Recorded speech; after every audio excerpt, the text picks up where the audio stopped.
Excellent. So welcome to this Tokyo FinTech Meetup. We welcome Harumi Urata Thompson for the third time, I think, on the meetup. We did the podcast as well. Typically, we had you here once a year when you were coming home to see your family. And of course, that got a bit more difficult last year and you changed your job as well. So we missed the 2021 edition. But we're going at 2022 one today, and we're talking about your new venture, which is very exciting. Very happy to see you again and have you back. And I'll just hand it over to you for your initial presentation, and we'll do Q&A afterwards. Thank you, Nover. Yes, I definitely very much miss coming home and then doing this in person with you at the Tokyo FinTech venue. So yeah, maybe next year or at the end of this year, however it's going to work out, is going to be the sort of good luck charm. As you said, I think this is the third time doing this in the meetup style.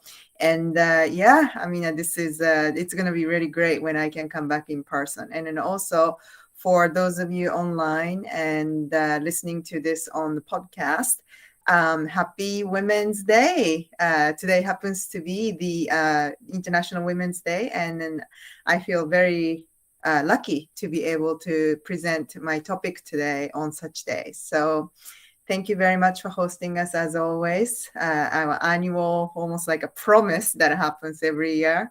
And I will be talking about my new employer and their business, and not so much that I can talk about my company or anything like that.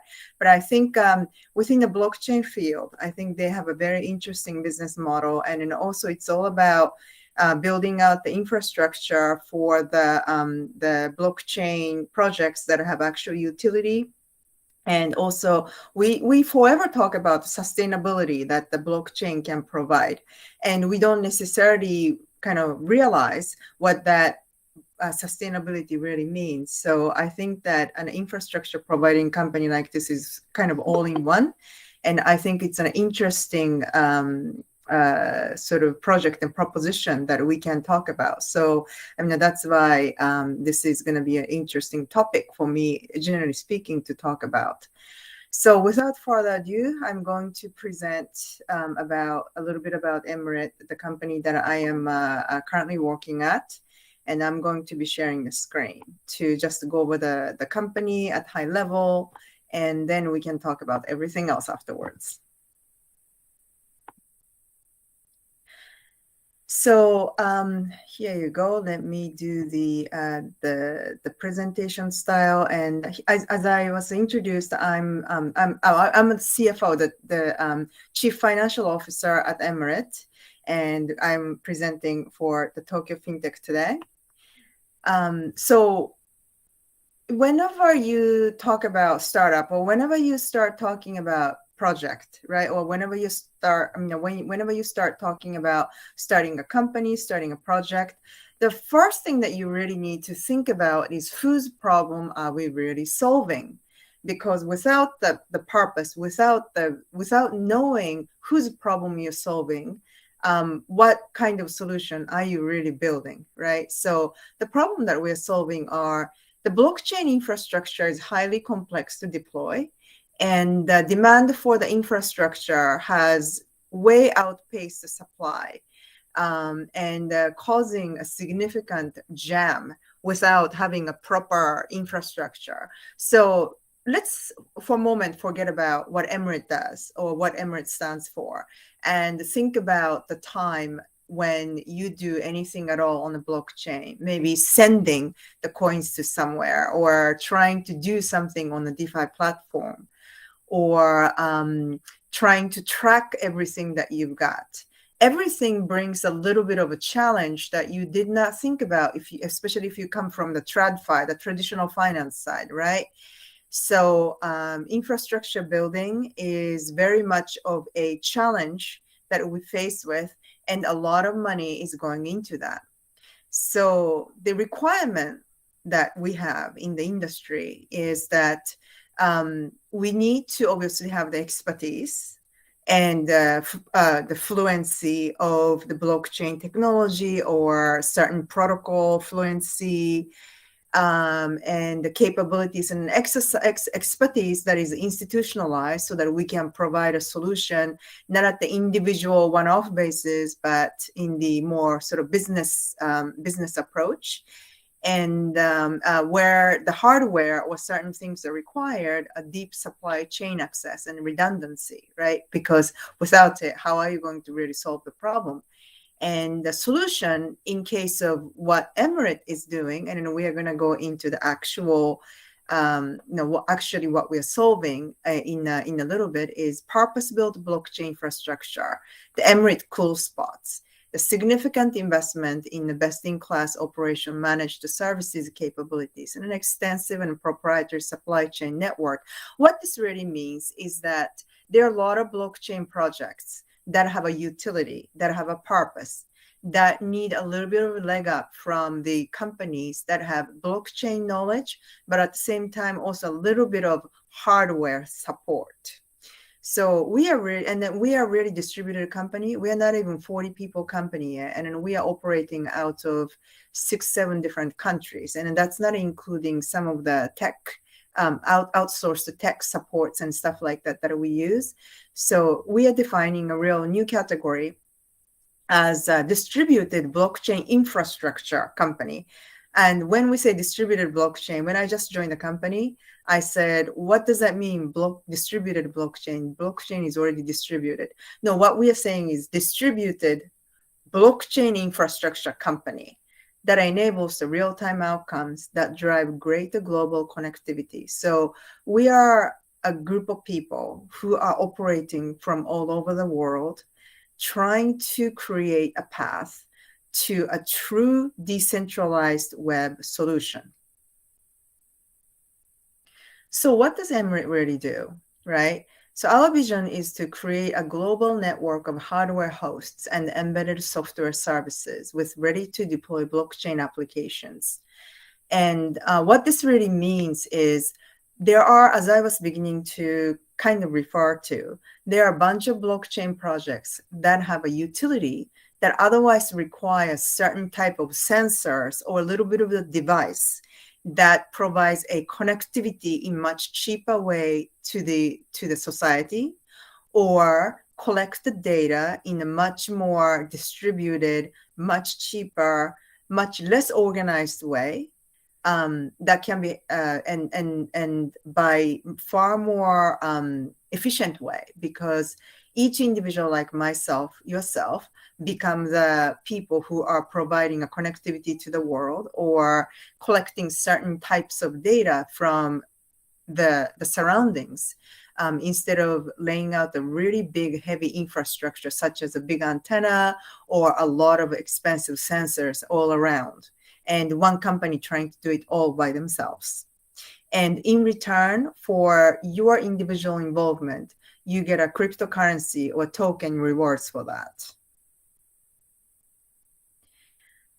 The business philosophy, therefore, is that we do provide distributed infrastructure to allow this happen, right? I mean, we become a part of these network partners, and we provide a distributed infrastructure so that nobody has to provide a centralized solution that otherwise would be necessary to, say, produce a network to which everybody connects to. And while we are doing that in a distributed style, every individual who participates gets a passive income opportunity just by having a tiny device at home or something like that. You actually can collect a cryptocurrency. It's a different styles of mining, basically. And because we do it in such much cheaper way and distributed way, and without destroying the nature or something to build a big antenna or anything of that nature, we really make all the business very sustainable. And the business model is that we do partner with blockchain network services that have utility, that are useful in the society. And we provide a software as a service in order to make sure that all of the distributed hosts who provide this kind of service collectively to the community can be monitored. And as a result, we can also provide a DeFi services because everybody's earning certain types of tokens. So let's talk about Web3. I mean, what really blockchain is really getting into is Web3 world. And we often hear the word Web3. And this is the next generation of where the emerging tech is going.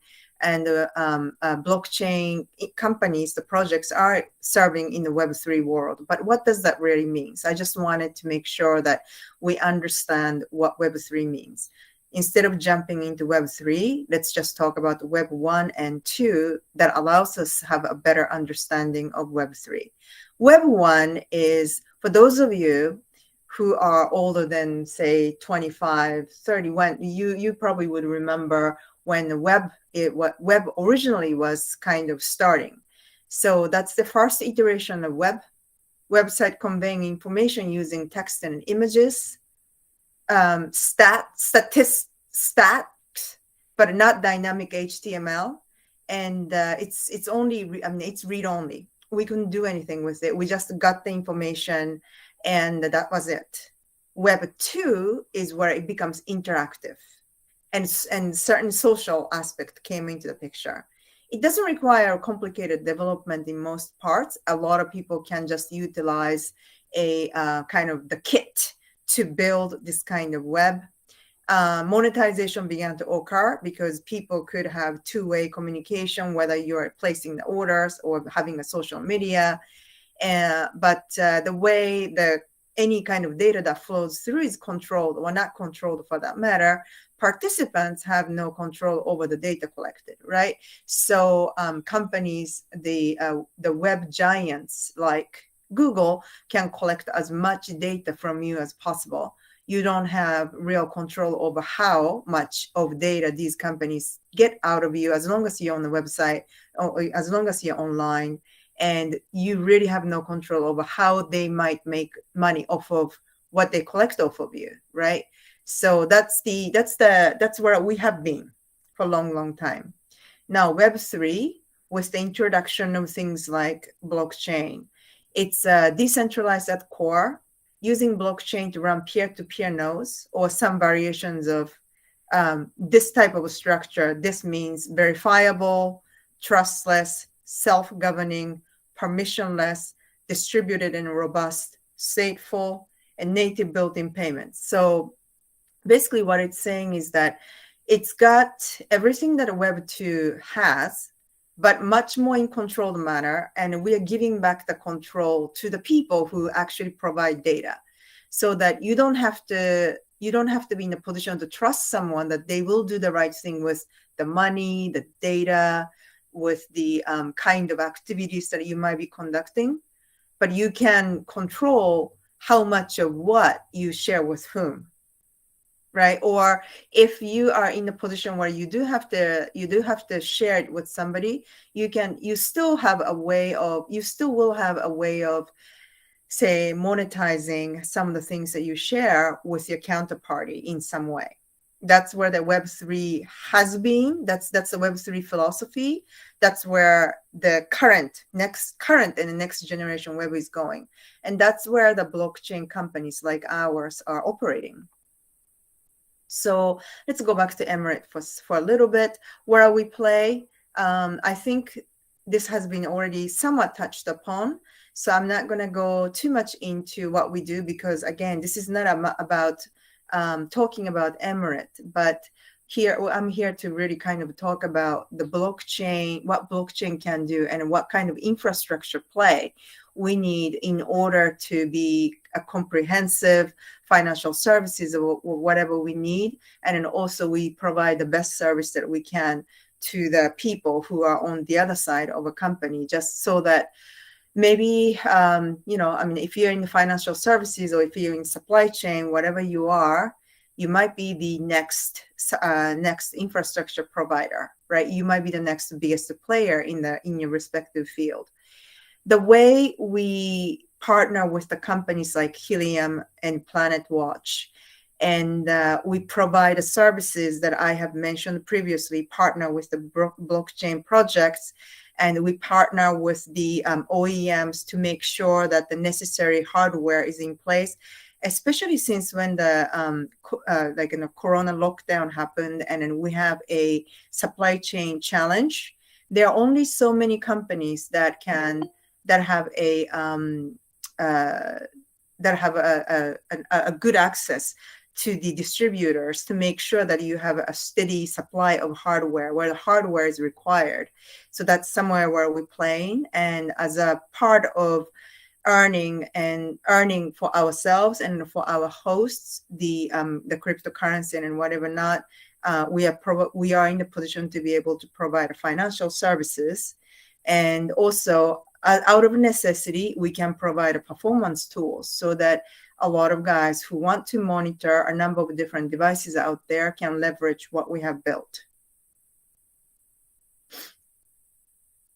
Our go-to-market strategy, just so that we can reach out to much bigger scale and then out there, and then we can share what we can provide to our hosts and customers, and then we can become the center play for the IoT, telecom, financial services, is really B2B2C style. And some of the hardwares, even if it's a small one, still comes very expensive. So we do provide subsidized hardware. And currently, you see the partners that we are working with, but we have a plan of increasing a number of blockchain partners who doesn't need this kind of service, and thus we can be in a bigger infrastructure providing play, and then everything beyond that. So what we are talking about in order to make that happen is, well, I already said it. So there are both B2B partners and then retail hosts involved. We do have to have a good relationship with manufacturers and market deployment partners so that we can do the financial services part also right. Especially in the world where the regulations are rapidly developing, but not still fully, we need to make sure that in every area, telecom, financial services, the hardware manufacturing area, we need to make sure that we have the right partners to do this so that we can sustainably grow our business, and then thus we can continue providing a good infrastructure into the economy. This is what we need to be constantly thinking about, and therefore the people who are in the infrastructure, especially in the infrastructure field, you need to be thinking about this one too. What is the purpose that we're building the infrastructure for? Again, whose problem we are solving for, right? And then how do we scale what we're trying to do? What is the business model so that we can keep the business kind of loop or cycle in place, and make sure that the revenue is never a one-time thing, but it's going to be a recurring style. So again, what is the business model like? How do we grow from here onwards?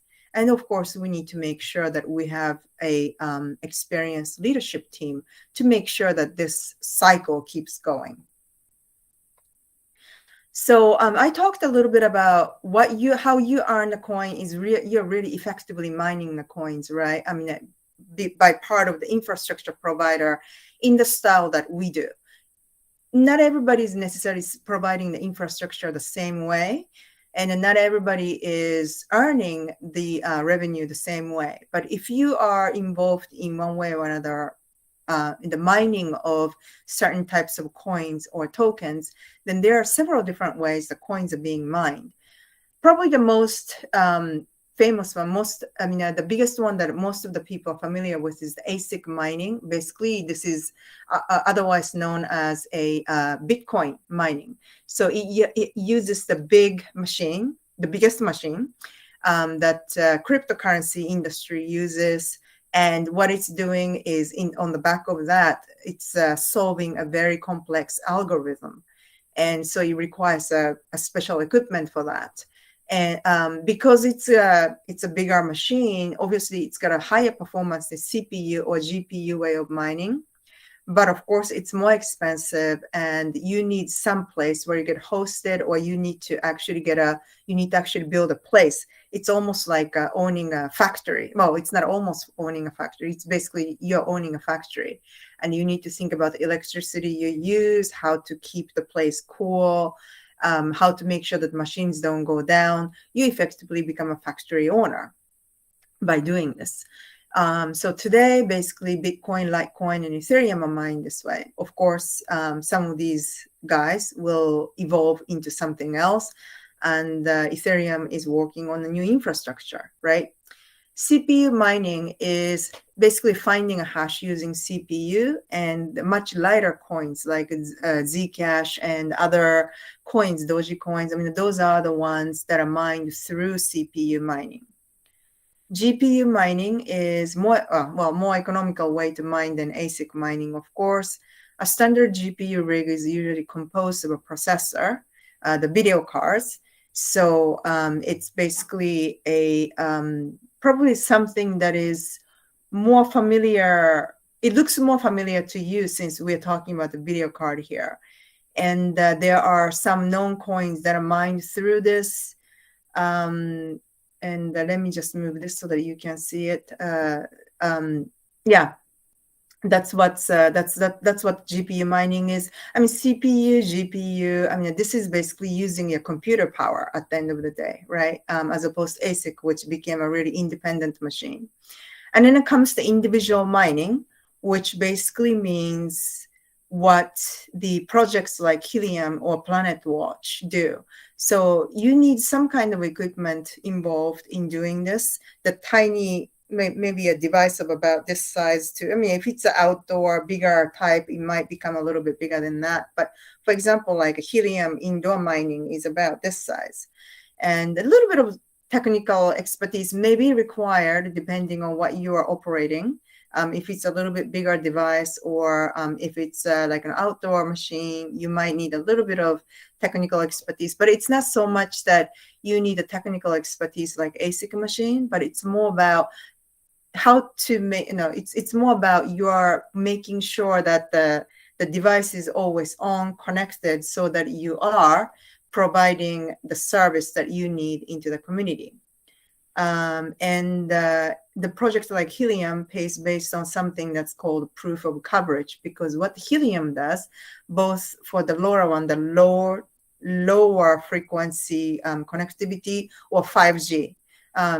If you're not necessarily familiar with the project like Helium, you still will be probably very familiar with 5G. And a project like Helium is coming out with a way to provide 5G connectivity without one telecom company having to put up a lot of antennas and a lot of boxes, but each individual like myself, yourself, gets this box, set it up at home, and these boxes start communicating with each other. So like I said at the beginning, it's a distributed way of providing a specific service to the world.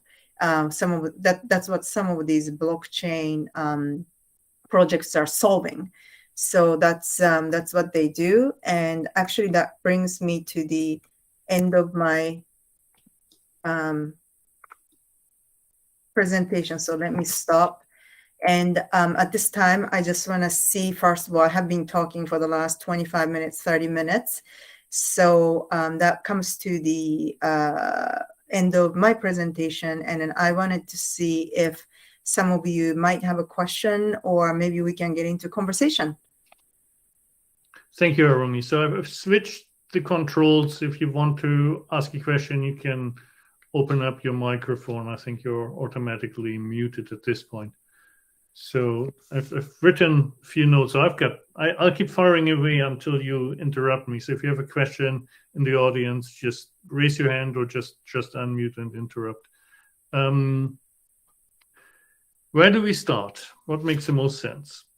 So you, on the slides where you had the partnerships around blockchains, right? You obviously had Helium on there, but you also had like Algorand and Solana, for example. And so purely commercially, if I have to make a decision what I do with Algorand, right? I can take my Algorand and I can stake them either myself. I can even stake them on Coinbase, where it's like 4.3% right now. And I don't need to do anything else. I don't need to deal with hardware. I just do a couple of clicks and it's relatively easy. And so how do I compare that if I do something with Algorand on like Emrit hardware, how do I compare the economics of that versus a pure staking? Okay, so all right, so that's a really good question, and probably something that I didn't want to go into the full company business model of the current. So probably there were certain things that I skipped over. So something like Algorand, actually Algorand is really there because PlanetWatch project is something that is built on Algorand ecosystem, right? So Algorand it was really there not because we necessarily do something with the Algorand, but because PlanetWatch is on Algorand. And so I think a big blockchain project like Algorand, I'm sure it's going to be very similar with many other projects that are out there, have a very solid blockchain infrastructure, so to speak, on which some of the new projects can build without building their own blockchain. So the fundamental difference between Helium and PlanetWatch in this case, for example, is that Helium is its own blockchain, whereas PlanetWatch actually built its project on Algorand ecosystem. So I think, I talked about how to become a part of the infrastructure, providing kind of like a community. We decided to partner with a bunch of different blockchain projects that have the utility. And there are some blockchain infrastructure providers that are actually providing the blockchain itself.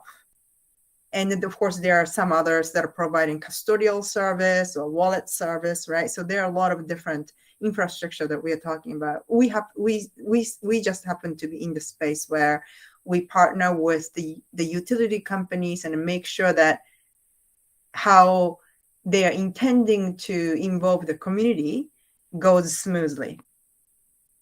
Got it. And so also had the comparison of the different mining techniques, and clearly Bitcoin mining has become a very big business, and some of these Bitcoin miners like Riot or Marathon are actually publicly listed. So it's pretty transparent as to what they do and how they make their money.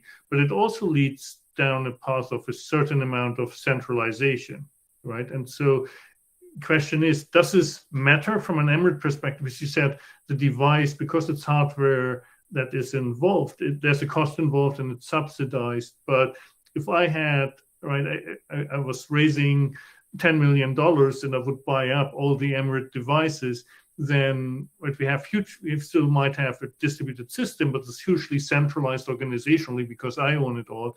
And does it matter? Or is it good for you because you're saying I've got $10 million worth of devices out there, and who owns them ultimately doesn't make a difference to you? Yeah, so to me, Norbert, that's a really good question that you're asking. And it really comes down to when we say distributed, right? I mean, what is really distributed? Because even the DeFi platforms, there's always a little bit of a centralized aspect of it. And so what you're really calling distributed, I think, is the key here. And in our case, we are a company. Emrit happens to be a company that partners with several different blockchain projects and then help them in a very sort of distributed manner, right? I mean, so we don't necessarily own the hardware manufacturing company ourselves. We don't centralize the necessarily sort of where all these devices are going out from. We are not centralizing the way people are getting rewarded. So I think that's when we say we are distributed blockchain infrastructure provider, that's what we really mean distributed. Yes, I mean, to address your question, Norbert, there are a lot of companies that are beginning to, especially Bitcoin mining. Absolutely, I agree with you. I think they are very much centralized. And I think That's the ultimate fate of actually well-managed company. I mean, you can't just say, I don't think any organizations, projects can just say build and then you come, sort of like in a fallacy. I think there are certain aspects that are distributed, like how the tokens are distributed, or how the management of strategies on some of the DeFi protocols are handled. But there's always a centralized management staff behind all these projects that are making sure that distributed XYZ goes smoothly, in my opinion. Got it. Thank you. Yakava-san, did you have a question? You were switching yourself on. Thank you very much. I understand everything pretty much.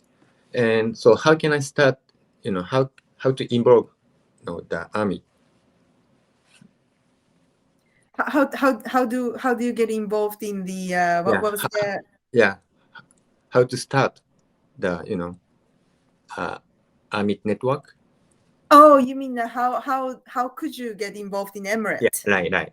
Okay, yeah. So for that's for Emrit. I mean, the starting point is a centralized company, right? So you can go to the Emrit website, emrit.io, or you can download the Emrit app and then start creating the account and then place the order. So that, for example, like if you want to get involved with the Helium project through Emrit, then you can order the Helium device through the Emrit app. That's how you can get involved. And we basically will make sure that you can earn, right? If you were to be involved. So we kind of check general sort of location of where you are. And, for example, like I live in what we call hex, the eight, sort of like, square,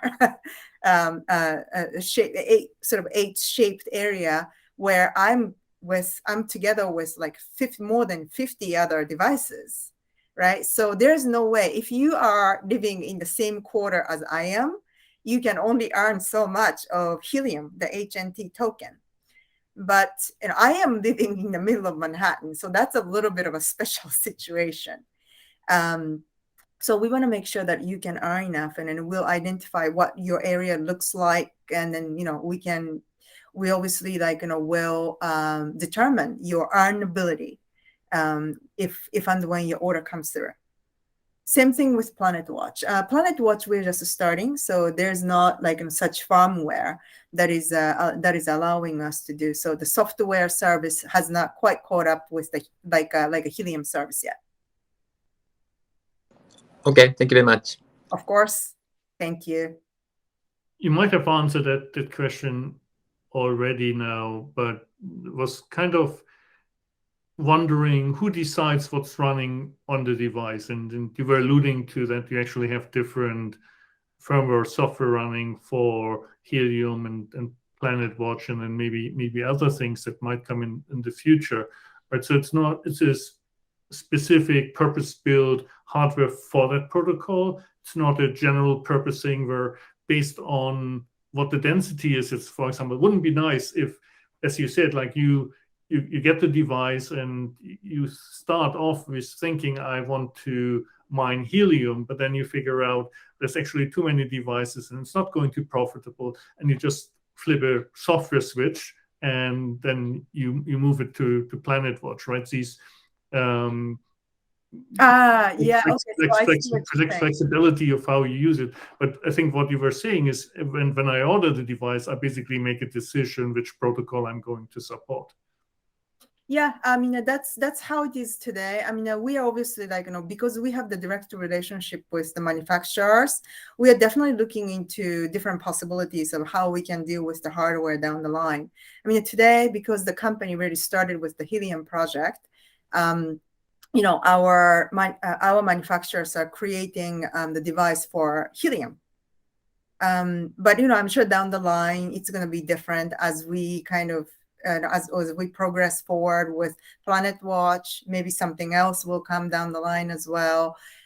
Because building in these sensors into one box, it's not so much of a sort of different process, but it's all about what whom we want to partner with and how we want to proceed. So yeah, it's definitely something that is like, sort of possible path that we might take.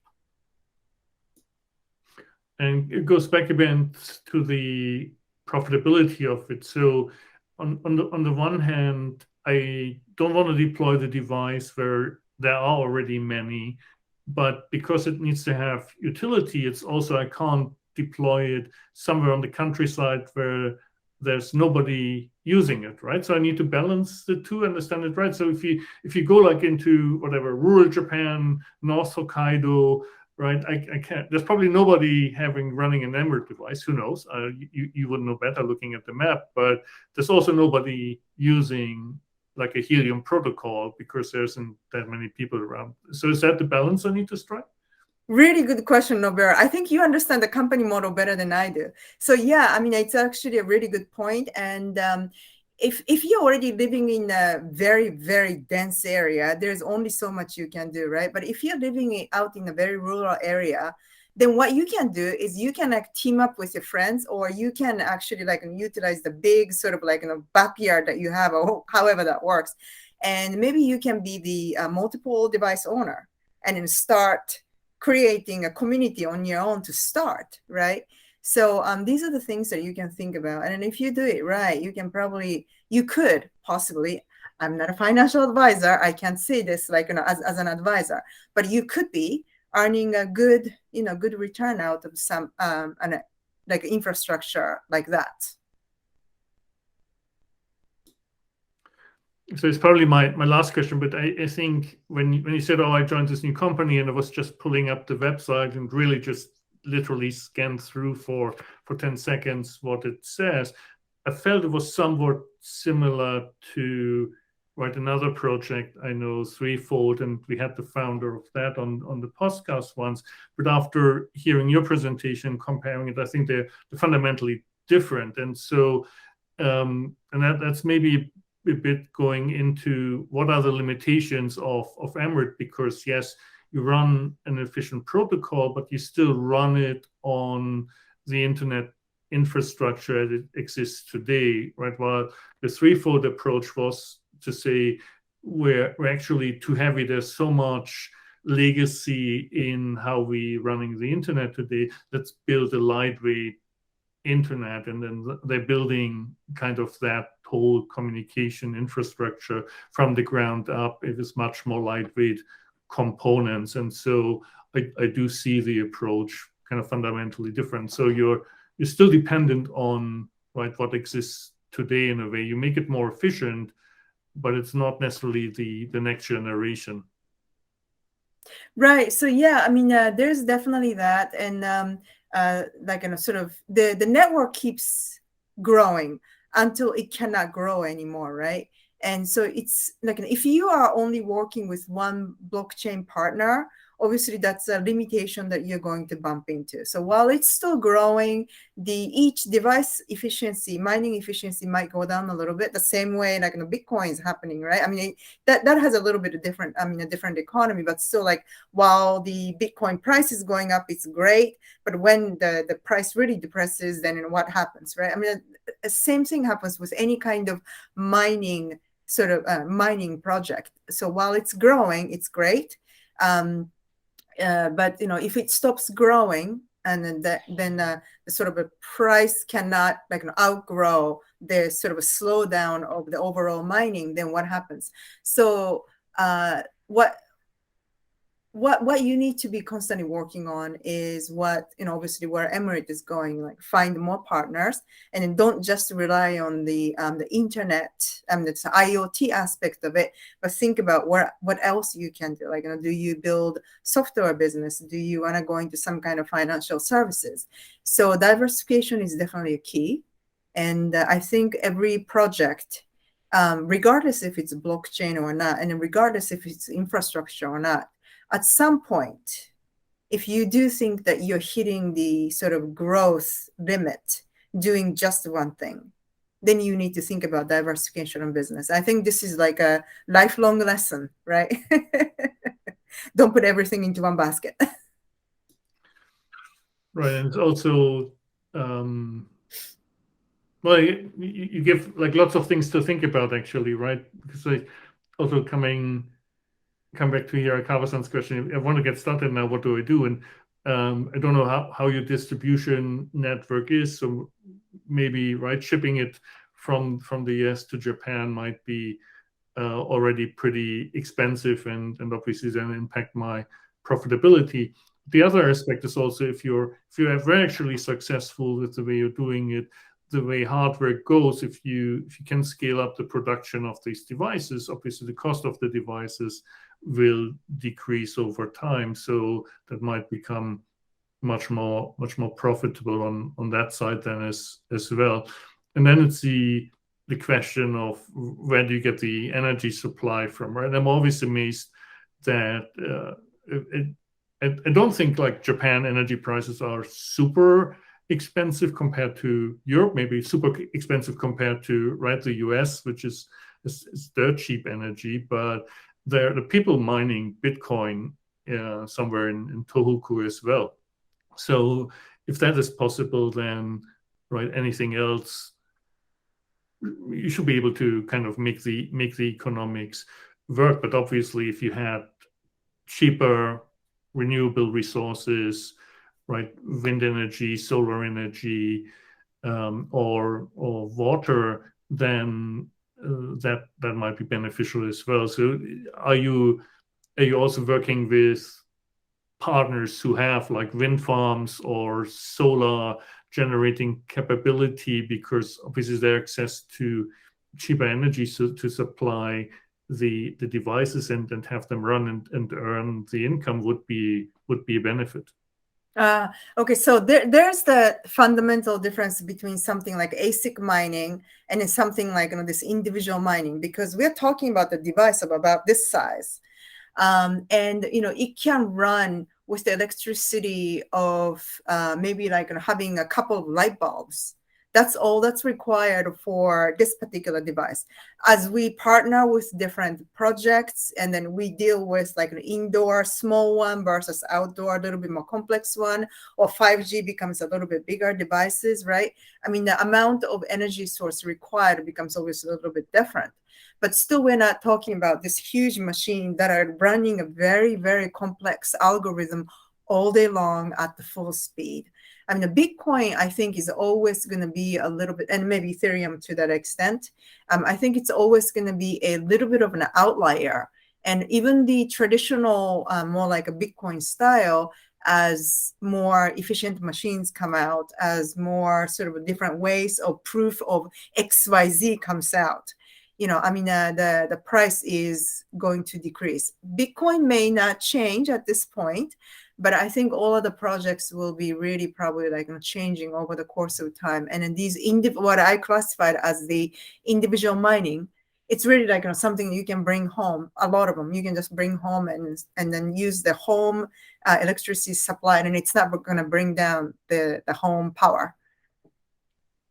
So what's the limiting factor then in terms of the commercialization of the whole approach? Because if it's not, if the energy cost is kind of a minor factor, then it's quote unquote just a matter of getting enough of these devices into the hands of enough people who are sufficiently geographically distributed so that they're not stepping on each other's toes.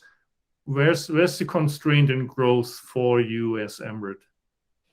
So again, and I think like as Emrit, because we are trying to diversify our business and not just helium, it's about how do we find a path to truly diversify, right? But if you're just dealing with helium, if you want to if you're a helium project, or if you want to do something similar to what we're doing, then one of the things, yes, absolutely, what you need to be thinking about is how do we make sure that I distribute the devices to enough areas without losing a sight of where they are going and then how people are keeping it up. Because just like anything else, right? I mean, it doesn't, just because you plugged it in, it doesn't mean that it's always going to stay up. I mean, if you're using Wi-Fi and then you have like something else running, is it going to actually stay connected?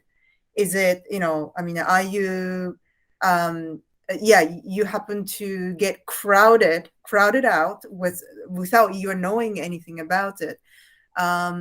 Is there any other things that might get in the way of, your device actually running properly? All these things, like, unless you are kind of monitoring your app 24/7, right? You have to figure out the way to make sure that your device is in the sort of like, top condition all the time. And then it's not as easy as you think. Oh, I just have to check my phone and check the app from time to time, make sure that it says connected and earning.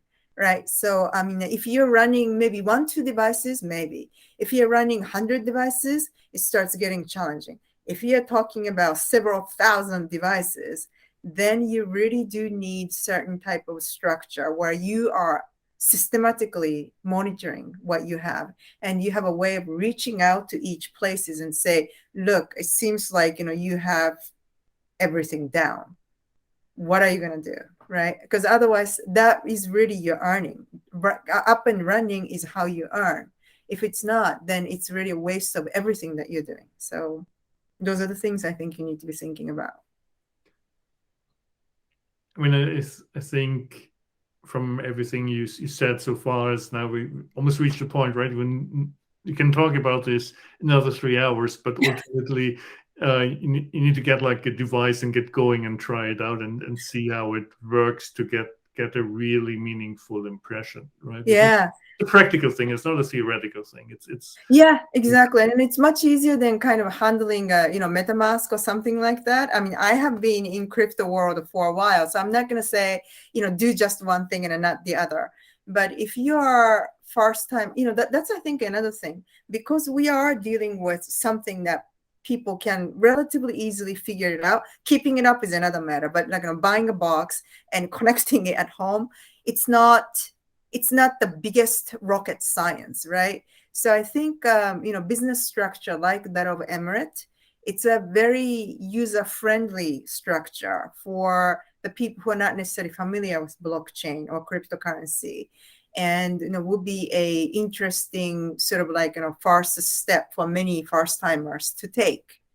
So it's something maybe like if we have some wannabes but don't necessarily know how, then might be a good sort of first step to take. Sounds good.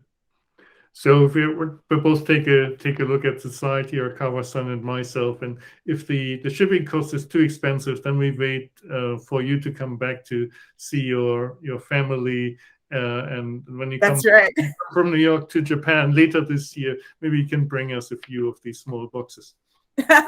Why not, right? Oh yeah, I need to make sure that it has the job. Yeah, that's another thing. Like the hard thing about dealing with the hardware is that every country has a slightly different spec.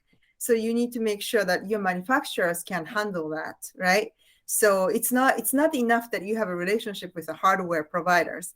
You've got to know which hardware manufacturers can actually make the devices that have slightly different specs and have a license to be able to distribute them to different parts of the world.